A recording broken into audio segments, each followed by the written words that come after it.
From overreacting to forgetting your lines on live TV. I'm here to stay and make a good lucha thing.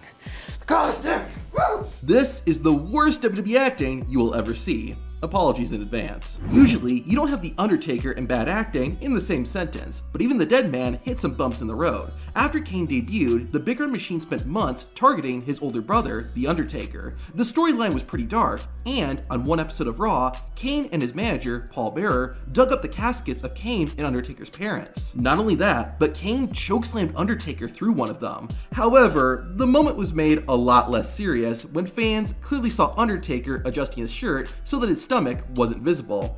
Hey, if you're gonna get beat up, you want to look your best. This is the reason there's a weight limit for the Cruiserweight division. There is absolutely no way! You gotta be kidding me!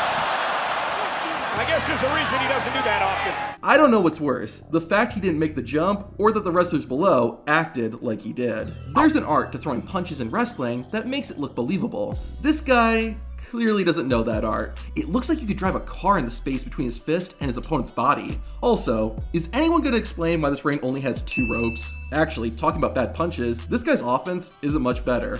I don't know what's worse, his hands or the fact that his opponent is pretending like it actually hurts. Like The Undertaker, Dean Ambrose was another wrestler who was just cool. But also like The Undertaker, Dean also had his occasional goofy moments. During SummerSlam 2016, Ambrose was fighting Dolph Ziggler. The Ziggy Man hit a super kick on the outside, but Dean's reaction wasn't exactly believable. Although, maybe this is just how Ambrose thought you were supposed to sell kicks to the head. Remember how he reacted when Seth Rollins curb stomped him? And did he do? Oh, stop! Hulk Hogan could do a lot of things, but using a chair wasn't one of them. During an episode of WCW Nitro, the Hulkster grabbed a folding chair and attacked the Giant.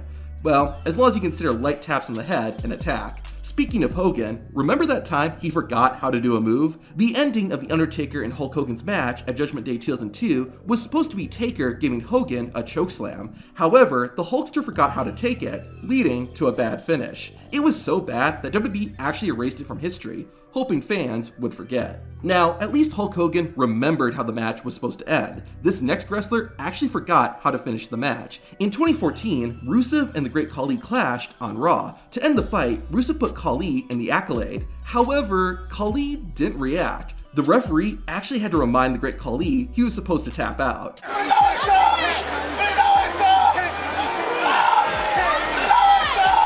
And Khali taps out. Now, it's one thing for a wrestler to forget a move, but what about when the referee forgets the rules of the match? In 2013, fans were treated to a mixed tag team match when AJ Lee and Big E took on Natalya and the Great Khali. To end the fight, Natalya locked in the sharpshooter and got AJ to tap out. However, the referee didn't call for the bell. The NFL's got a spot for that official. Natalya and AJ Lee ended up having to redo everything, and this time the referee called it. If you've ever wondered why WWE immediately paired Brock Lesnar with Paul Heyman, then you've never heard Lesnar speak. Seth Rollins, I'm coming for you, boy. And I'm coming hard. At SummerSlam in 2003, Brock Lesnar fought Kurt Angle in a rematch after their infamous WrestleMania bout. Not only did Lesnar lose the SummerSlam match, but he also tapped out. A few days later on SmackDown, Brock got on the mic and demonstrated exactly why he shouldn't have. You see, I never tapped out. It never happened.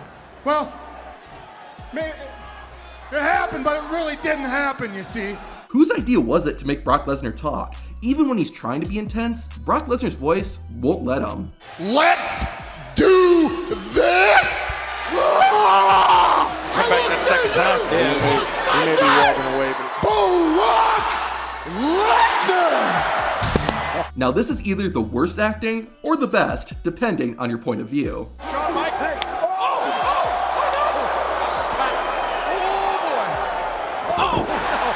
JBL's finisher, the clothesline from hell, is mocked for being just a clothesline, but when you see the way Heath Slater took it, you won't be laughing. Oh no! Oh no! Oh no! Clothesline from hell! I know wrestlers like to make moves look strong, but this was overdoing it. Never at Survivor Series. Keith Lee with a spirit bomb. For some reason, if your last name is McMahon, it's legally impossible for you to take a Stone Cold Stunner correctly. Steve Austin famously gave Vince McMahon a stunner back in 1997 that looked awful, but 25 years later, McMahon somehow was able to make it look even worse. However, it's not just Vince McMahon who can't take a stunner. His wife couldn't either. Thank you. Even Shane McMahon, the athletic McMahon, had trouble taking the Stone Cold Stunner properly.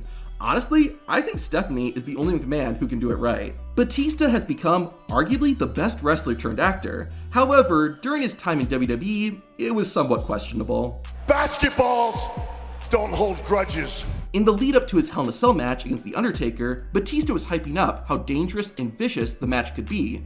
Or at least he was trying to. And well, weapons are not only welcomed, they're allowed. I think you got those two verbs mixed up, Batista. Although, to be fair, I can at least understand what Batista is saying. This other guy, I haven't got a clue. I'm just for the game. You want a game fight? You got it, Drew. Does anybody want me? I'm right here. This is Ahmed Johnson, and he could do just about anything, except talking. If you ain't ready, I was ready to make my life. I was dead years ago. All I got now is me and them. However, his worst, and therefore best acting, was featured in the WWE Warzone video game. Captions come courtesy of Sonny Bone. Listen up, punk.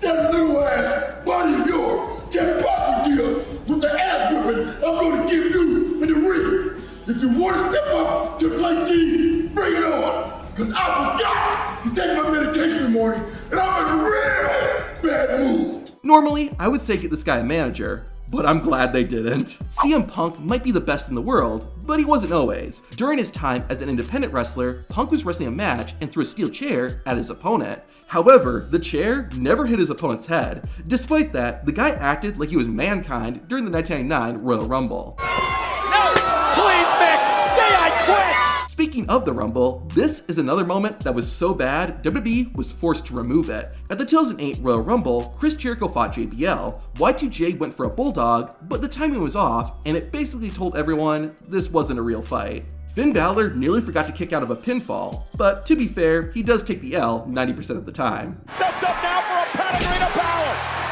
Cover by Seth. Balor kicked out. Now, a lot of these moments have been so bad, they're funny. This next moment, though, is just bad. On the night after the 2016 SummerSlam, Titus O'Neil came out to the ring to say something, and well, just listen. Now last night earlier tonight you guys heard that the New Day talking about winning the WWE Tag Team Champions, becoming the WWE Tag Team Champions last summer, right here in Brooklyn. Now what you all forget sometimes is that going into that match, that the primetime players were your tag team champions before going in. Man, that was bad. But it wasn't nearly as embarrassing as what happened to Trish Stratus during her match. To see it for yourself, watch the video on screen.